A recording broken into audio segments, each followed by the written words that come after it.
The battle for Velrathia burned across the sky like a second sun. Ships of fire and metal clashed in orbit, turning the darkness of space into a storm of explosions. The war between the human alliance and the dominion of Velrathia had lasted for years, and it had finally reached the heart of the alien empire. In the middle of this chaos, one human soldier broke through enemy lines. Her name was Mira. She was not the strongest nor the fastest, but she had something others did not: determination. She never gave up even when the odds turned impossible.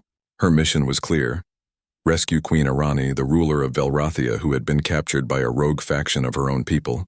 The mission sounded impossible. Saving an alien queen in the middle of a collapsing war zone was not something any sane person would attempt. But Mira volunteered without hesitation. Inside her dropship, Mira checked her armor seals one last time. Her reflection in the metal surface showed calm eyes and a tired face. Around her, the shuttle shook from nearby blasts. The pilot's voice cracked over the comms. "Drop zone in 30 seconds. You sure about this, soldier?" "Yeah," Mira replied. "Just keep the engine hot. I'll get her out." The shuttle door opened, revealing a burning fortress below. Mira jumped into the smoke and fire, her boots slamming against broken stone. Alarms echoed through the corridors as she moved, blaster in hand, scanning for life signs. The air was heavy with dust. Flames crawled along the walls. But she kept going, guided by a faint tracking signal from the Queen's crown, a beacon Mira had secretly tuned into before the mission began. Down in the lowest chamber of the fortress, behind broken columns and shattered metal doors, Queen Arani sat inside a cell of energy light. Her once shining silver armor was cracked, her crown missing. She looked weak but still proud, like someone who refused to bow to fate. When Mira stepped inside, Arani's eyes widened. She had seen humans before: cold officers, arrogant ambassadors, and soldiers who treated her people like enemies. But this human looked different.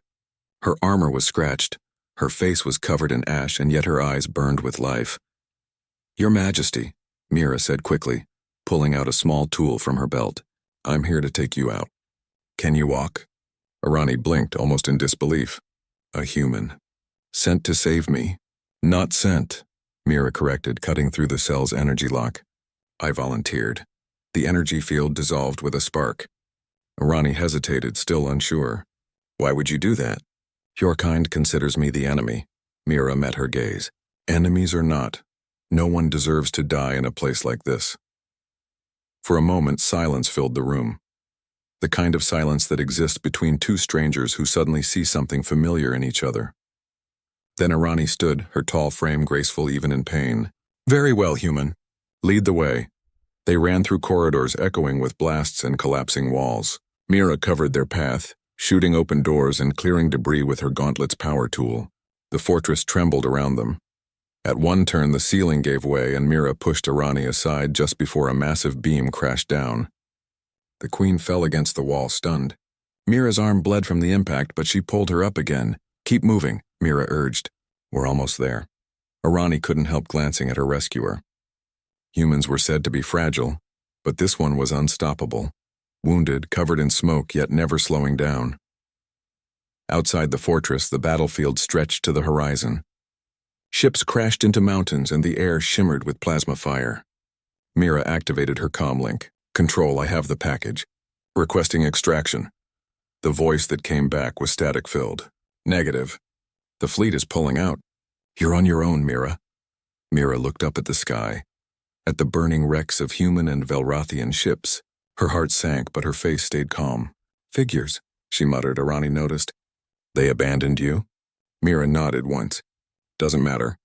I'll get you out anyway." They made their way to an old transport pad on the far side of the cliffs. The ground shook from artillery strikes. Mira helped the Queen climb across broken platforms, shielding her from falling debris. Every move cost her energy, but she refused to stop. When they finally reached the transport platform, Mira powered up the old device. Its crystals flickered weakly. "This thing is ancient," she said, "but it'll have to do." Arani looked at her, voice soft now. "You could still save yourself. Leave me and escape." "My people will understand," Mira smiled faintly. "I don't leave people behind." The Queen's expression changed. No soldier in her empire had ever said that to her. She felt something stir in her chest, a strange warmth. half gratitude, half disbelief. The teleport pad began to hum, energy rising around them. Just then the enemy found their position. Blaster fire cut through the smoke. Mira spun, firing back with sharp precision. "Stay on the pad!" she shouted. The last enemy rocket struck the cliffside. The shockwave ripped through the ground. Mira saw the explosion before she could react. She turned, pushed the Queen fully onto the pad, and hit the activation switch. A burst of white light filled everything. When Arani opened her eyes again, she was lying in a palace courtyard surrounded by her royal guards. The teleport pad sparked once, then went silent. "Mira," she whispered. But the human was gone. All that remained was a burned helmet lying near the pad.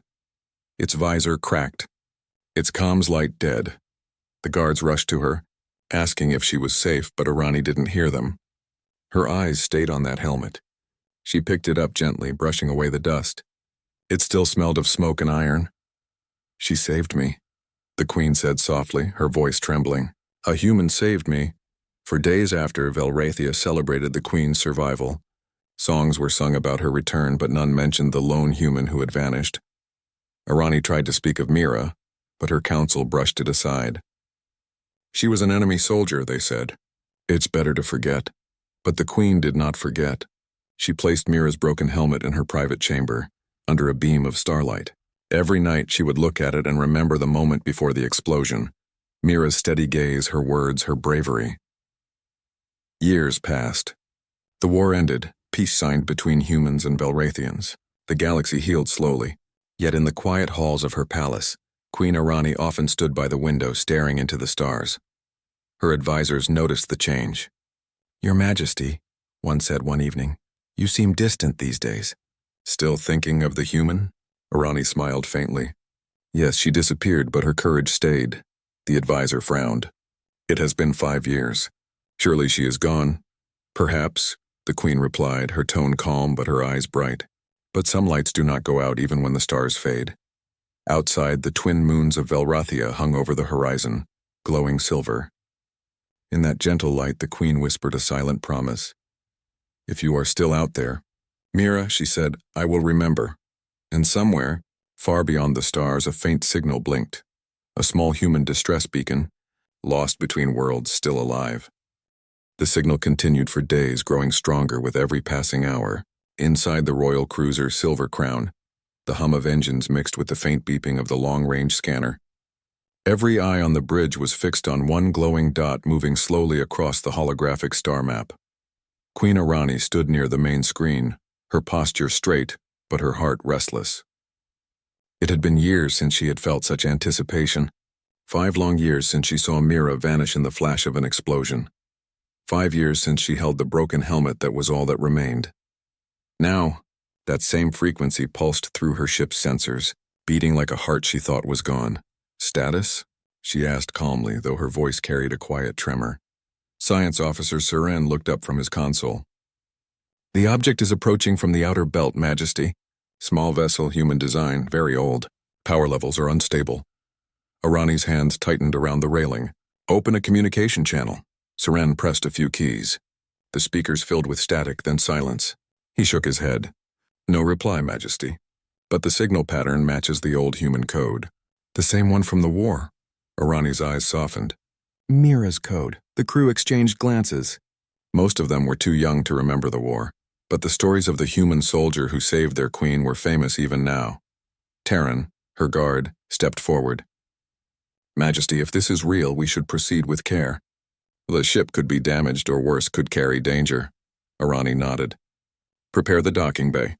"I'll meet it myself." Terran's eyes widened. "Your Majesty, that's too risky." "I said I will meet it," Arani repeated, her tone calm but final. "If there's danger, it will face me first." The guard bowed slightly. "As you command."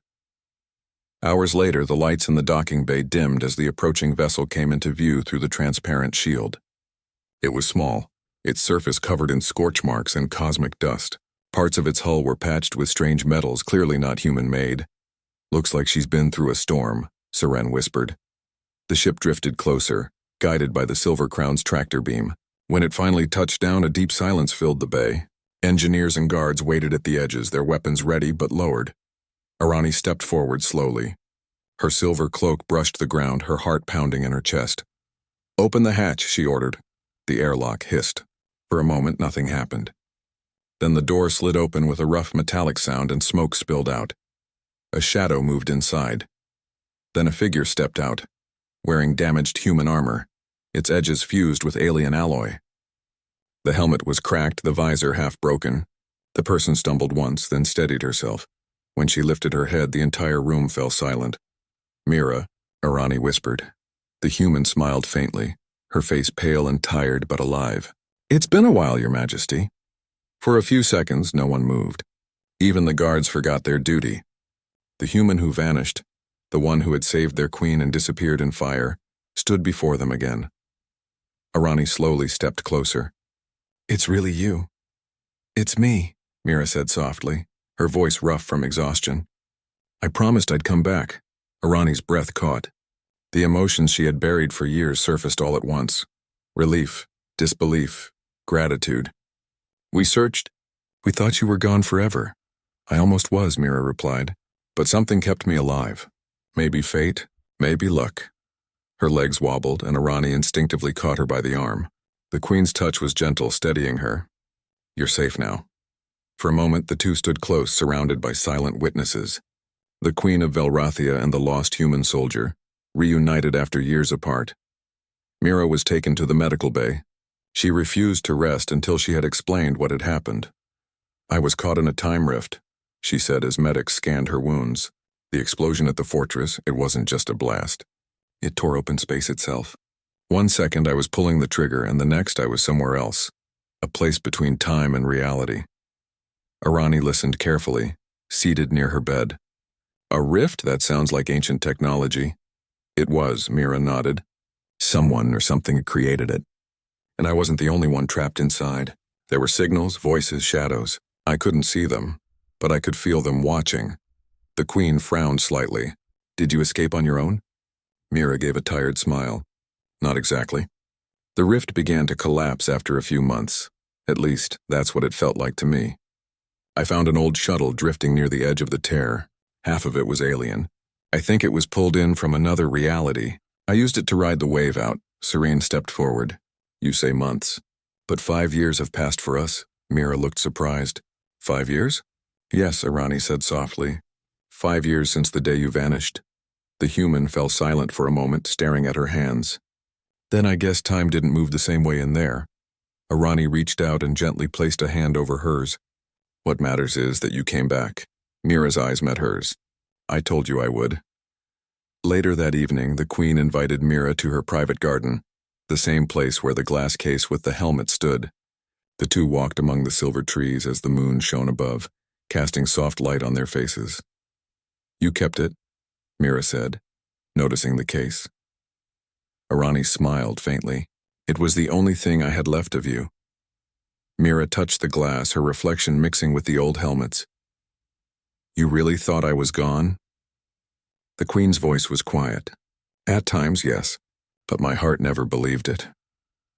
They stood there in silence for a while, listening to the whispering leaves. Then Mira spoke again. "I saw something in that rift, Arani. Something dangerous. It wasn't just an accident. There's a force behind it, something that feeds on conflict between worlds." Arani turned to her sharply. "What do you mean?" "I don't know its name," Mira said, "but I think it's been watching both our races. It used the war to grow stronger, and now that I escaped, I think it followed me back." The queen's calm expression faded into worry. "You believe it's coming here?" Mira nodded slowly. "The signal I sent, and it wasn't just a call for help. It was also a warning." Arani looked toward the stars. "Then we will face it together." Mira smiled faintly. Just like old times. News of Mira's return spread across the empire within days. To some, she was a miracle, proof that fate favored Velrathia. To others, she was a ghost from a war better left forgotten. But to the queen, she was a symbol of unity, a bridge between species who had once fought but could now stand as one. At a gathering in the royal court, the nobles stared as Mira entered beside Arani. The sight shocked them, the queen walking side by side with a human. Lord Kevar, the same noble who once criticized the queen's memories, spoke sharply. Majesty, with respect, this human should not walk beside you. She is not one of us. The queen's voice turned cold. She saved your world when others ran from it. The room went silent. Kevar bowed, but his eyes held quiet bitterness. Of course, my queen. Arani stepped forward and addressed the hall. 5 years ago, this human risked everything to save me, and in doing so, saved Velrathia. Today she returns not as a soldier, but as a friend. Let every being in this empire remember that courage has no race. The hall filled with applause, though some clapped more from duty than belief. Still, Mira smiled quietly. She never cared for fame. She only cared that the queen's voice sounded proud again. That night, after the celebration ended, Arani and Mira stood together on the balcony overlooking the shining city. Do you ever regret it? Arani asked softly. Saving me? Mira shook her head. No, I'd do it again. Every time. The queen looked at her for a long moment, her eyes shimmering in the moonlight. Then I am glad fate brought you back. Mira smiled, looking toward the stars. I'm glad too, but something tells me this isn't over yet. Arani followed her gaze. The stars above were peaceful, but one of them flickered strangely, as if whispering of things yet to come. Somewhere out there, the shadow that Mira spoke of was moving. But for now, under the twin moons of Velrathia, the queen and the human stood together once more, united by the bond that had defied time, space, and fate itself. 5 years had passed since the war ended. The stars above Velrathia shone brighter now, no longer filled with fire and ships of war. Peace had returned, at least on the surface. Trade routes reopened, alliances were rebuilt, and people tried to forget the pain that once consumed their world. But Queen Arani never forgot. Every morning, before the court sessions began, she would walk through the garden of silver trees that surrounded her palace. The wind there carried a gentle hum, and the leaves sparkled under the blue sun. Hidden among the roots stood a glass case. Inside it rested Mira's burned helmet, the only trace of the human who had saved her life. The guards never asked about it. They all knew the story. The Queen's savior, a human soldier who vanished in the last explosion. For many it was just a tale of the war, one of bravery but also of loss. For the Queen it was a memory that shaped her soul. Each day she placed her hand on the glass and whispered softly, "Still waiting, Mira." Her attendants thought it was a habit born from grief, but Arani knew it was more. She could not explain why, but deep inside she felt that Mira was not gone. Somewhere out there, beyond known space, the human still lived. The throne room of Velrathia had changed little since the war. The walls were made of dark stone and decorated with glowing crystal vines. Courtiers in bright robes stood in 2 long lines, whispering about trade, new colonies, and political matters. But under the calm surface of royal life, tension was growing. Some nobles murmured that the Queen's attention was divided, that she spent too much time alone, gazing at the stars instead of managing her empire.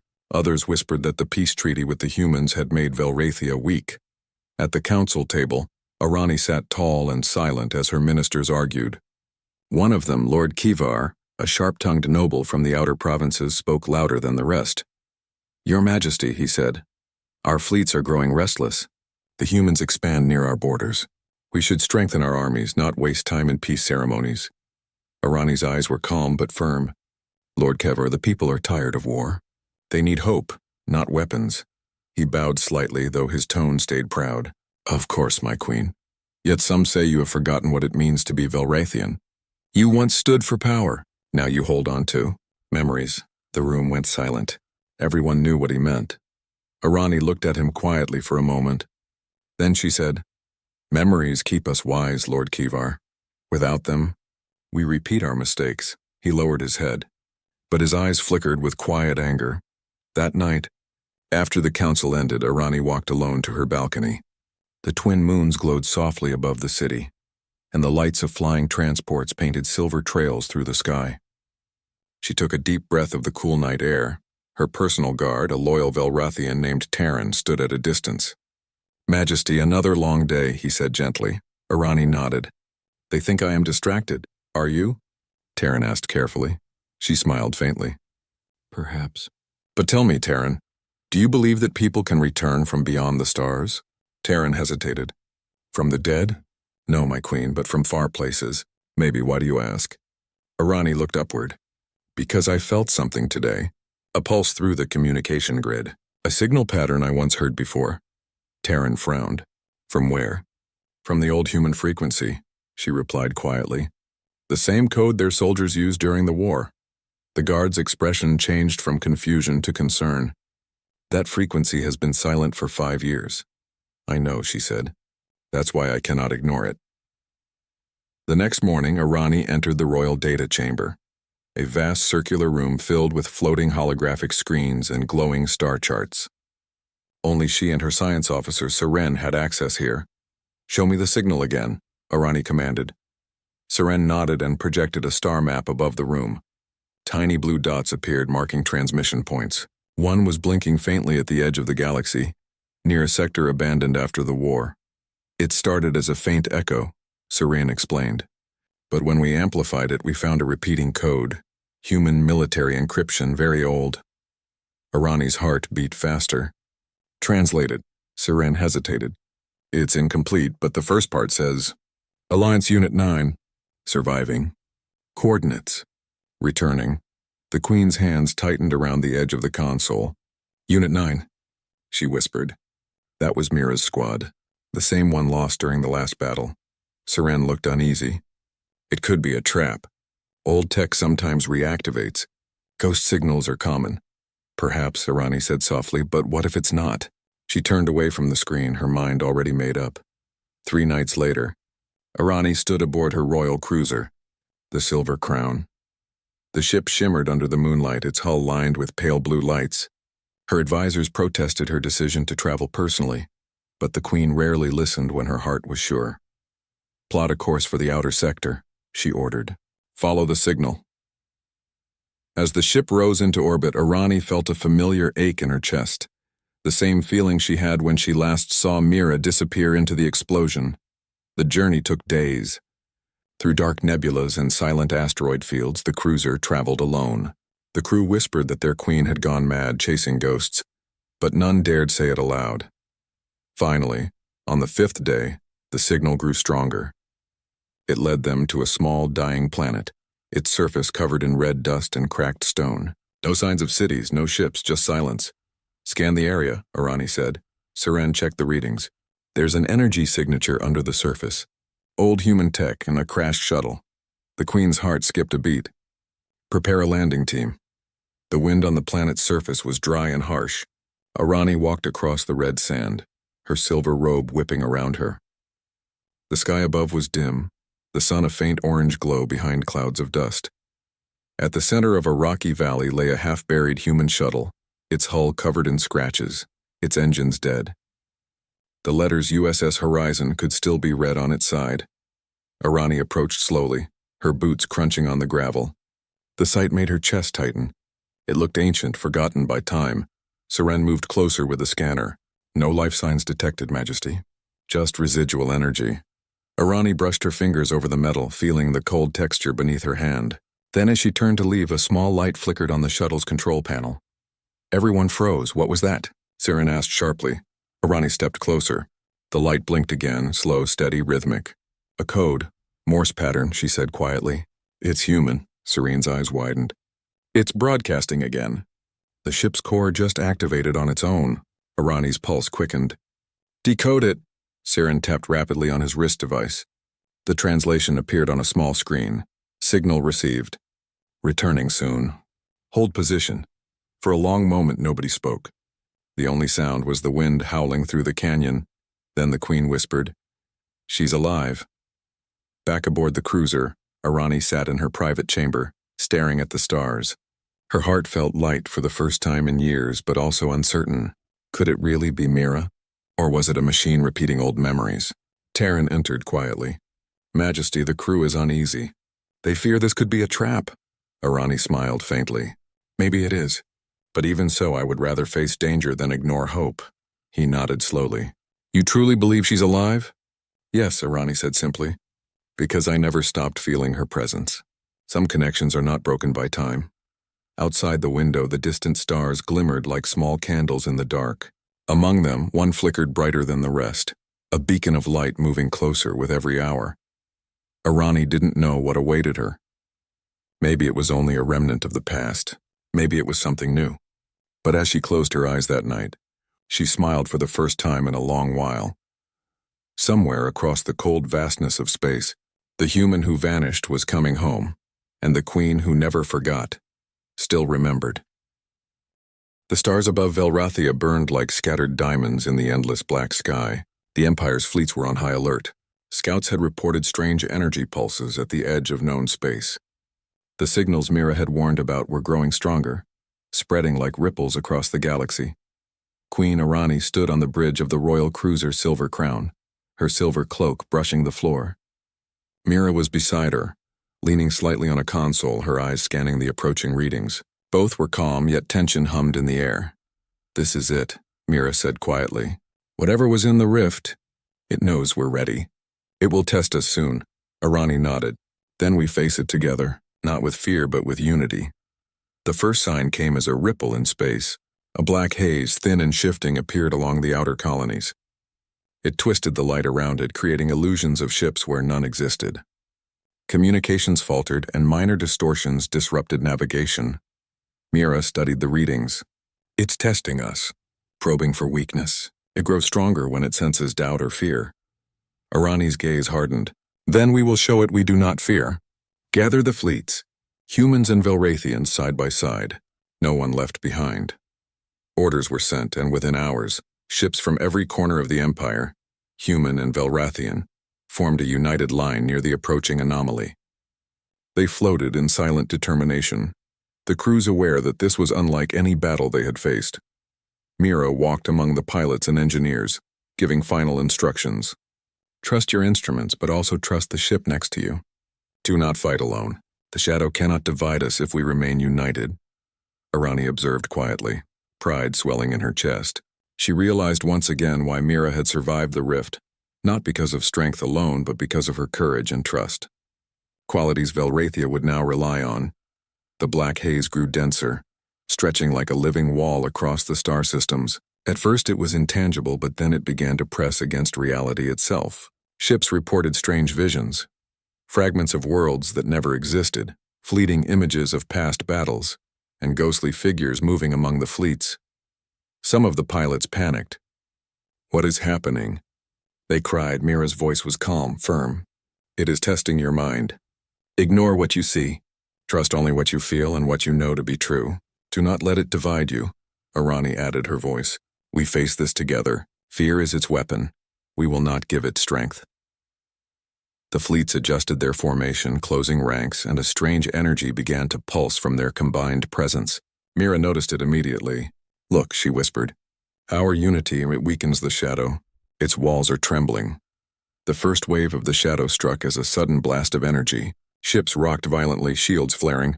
The haze moved like a dark wave, wrapping around vessels, twisting sensors, and creating illusions of explosions. Mira acted swiftly. "Form a circle." "Link shields. Focus on communication channels." Velrathian cruisers and human frigates adjusted to her commands with precision.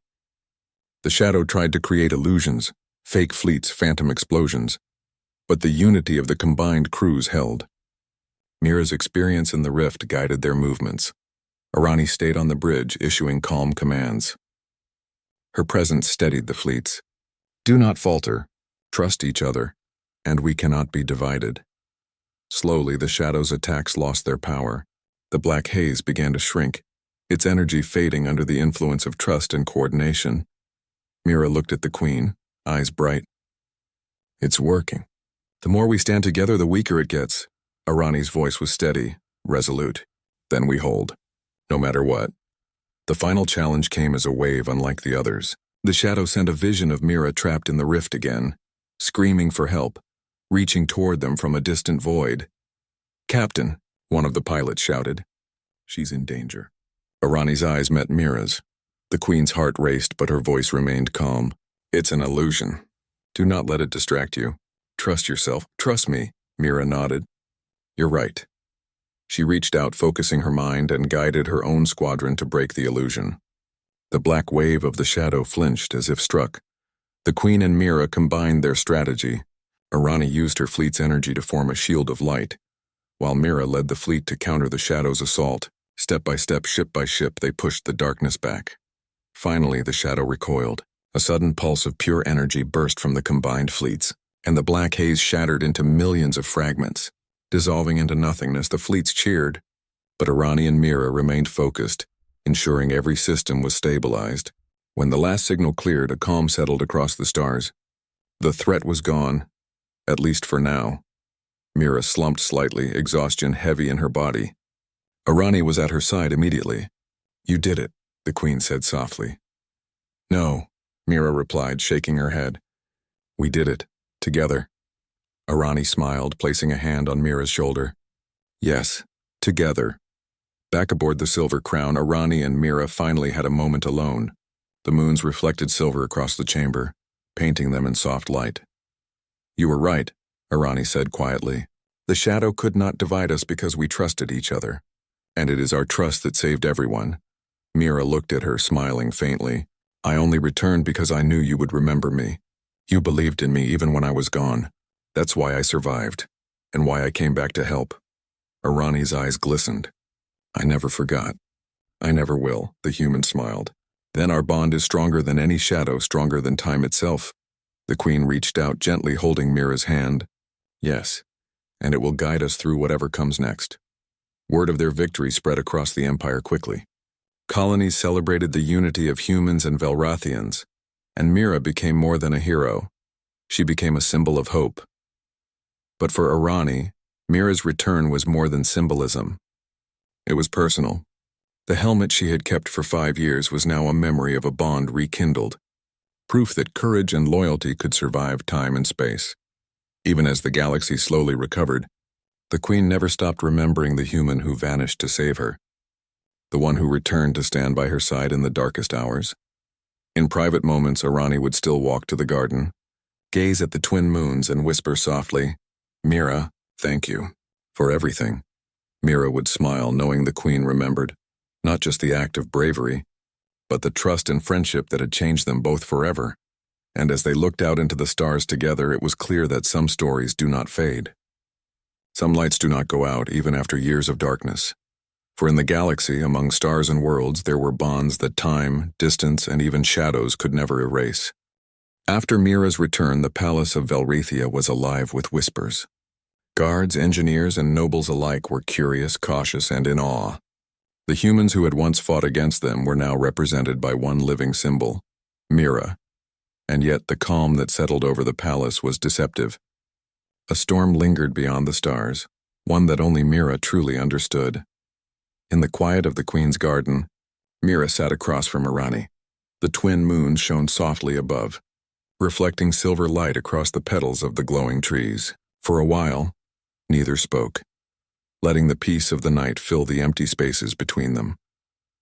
Finally, Mira broke the silence. "There's something I need to tell you, Your Majesty. Something I didn't fully understand when I returned." Arani leaned forward, her hands clasped over her knees. "What is it?" "The rift," Mira began, her voice low and serious. "The explosion. It was not random.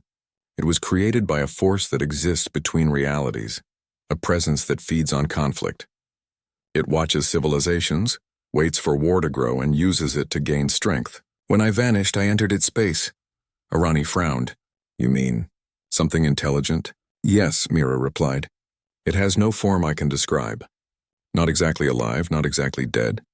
It exists like a shadow over time. I could sense it, always observing, always learning. And I think it followed me back." The Queen's eyes widened. "Followed you?" Mira nodded.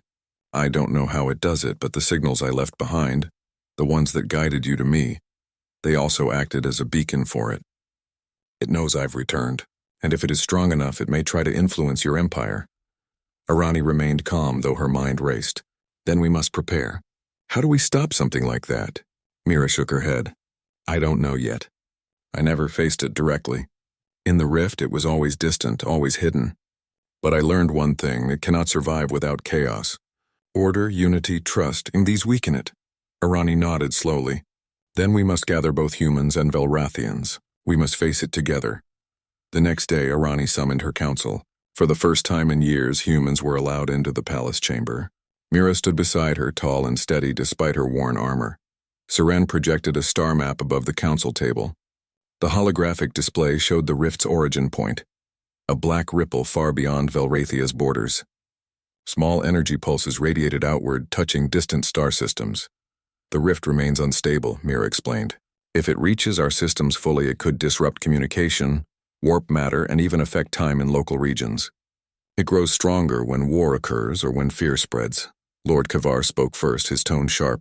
So what you are saying, human, is that we must unite with our old enemies to face a shadow? Yes, Arani replied firmly. And we will, some council members gasped. Others whispered in disbelief. Mira's presence alone was proof of the old war, a reminder that humans and Velrathians had been on opposite sides. Yet here she stood, loyal to Velrathia. Have you encountered this shadow before? Arani asked Mira. Yes, Mira said. In the rift. It twisted reality around me, showing false paths, false enemies. I had to trust myself and my instincts to survive. That is why I came back, and not just to return, but to warn you. The council remained silent, processing the words. Some were skeptical. Some feared that even discussing the rift might draw its attention closer. Arani looked at Mira. We must act quickly, but first we will test its influence. I want teams to monitor anomalies across all colonies. Seren nodded. Already in progress, Majesty. Preliminary scans have detected minor disturbances, energy fluctuations, weak distortions in matter, and communication delays. They match your description, Mira. Days passed in preparation. Engineers worked tirelessly to enhance detection arrays. Scientists examined Mira's knowledge of the rift, and the Queen coordinated defenses across her empire. Yet, even amid these efforts, Mira's mind wandered back to the rift. I saw many things there, she said one evening as she trained with Arani. Creatures that were reflections. Shadows of real beings.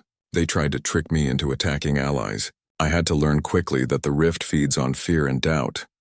Arani studied her carefully. Then we must remain clear-minded. No anger, no hatred, only strategy and trust. Yes, Mira agreed. But even trust can be tested. The rift will try to make us doubt each other. That is its weapon. The Queen placed a hand on her shoulder. Then we will not let it win. Not while we stand together. The bond between the human and the Queen grew stronger every day. Velrathians who observed them quietly began to understand something remarkable. That a human, once seen as an enemy, could now inspire loyalty, courage, and hope. One night, Mira showed Arani a device she had recovered from the rift, a small orb of unknown material, glowing faintly. This orb records energy patterns, Mira explained. It doesn't speak. It doesn't move on its own, but it holds the shadow's presence. Arani reached out, touching it carefully. The orb hummed softly as if recognizing her. What does it want?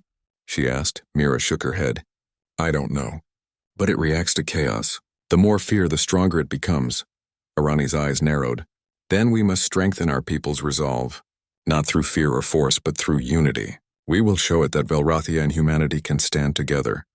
Mira smiled faintly. That is why I returned. I could not just escape. I had to warn you, to guide you. You are the first being who trusted me completely. You showed me that courage and loyalty can exist even across species. That is why I came back, and because I knew you would remember. Arani's eyes glistened. I have always remembered, Mira. Every day I remembered you. The human nodded, quietly grateful. Then let us not waste time. We have work to do. Over the next few weeks, humans and Velrathians began joint exercises across remote colonies. Soldiers trained side by side, engineers shared knowledge, and scouts reported minor disturbances at the edges of explored space. Mira guided Velrathian teams in navigating these anomalies. Her experience in the rift gave her insight into how the shadow tried to manipulate space and energy. The shadow can twist reality, she explained to a team of engineers. Objects may appear where they are not. Signals may seem false, and illusions can be dangerous.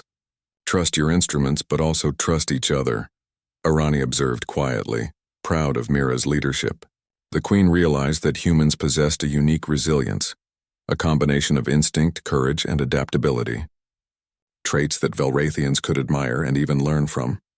One evening, as the twin moons rose high in the sky, Arani and Mira stood at the edge of a cliff overlooking the outer colonies. Do you think it can be stopped? Arani asked, voice soft. Mira studied the stars. I don't know. But I do know this, and whatever comes, we will face it together. I survived the rift alone, but this time I am not alone. You are here, your people are here, and I believe our alliance is stronger than its power." The Queen nodded. "Then we will prepare, and when the time comes, we will confront it. And we will not falter." Mira smiled, looking out at the distant horizon. "Good, because it will test us. It will try to make us doubt ourselves and each other. But as long as we trust, as long as we remain united, it cannot win." The wind carried the faint hum of distant machinery and energy signals. Somewhere in the void beyond the stars, the shadow stirred, sensing the unity forming on Velrathia. But Mira and Arani were ready. And for the first time in years, the Queen felt a hope she had not dared to feel before. She had trusted a human once, even in war. And now that human had returned, together they would protect their world, and perhaps many others, from the darkness that lurked beyond the stars. The future was uncertain, but one thing was clear. The bond between the human and the Queen had survived time, space, and even shadows beyond reality. And that bond would guide them through whatever lay ahead.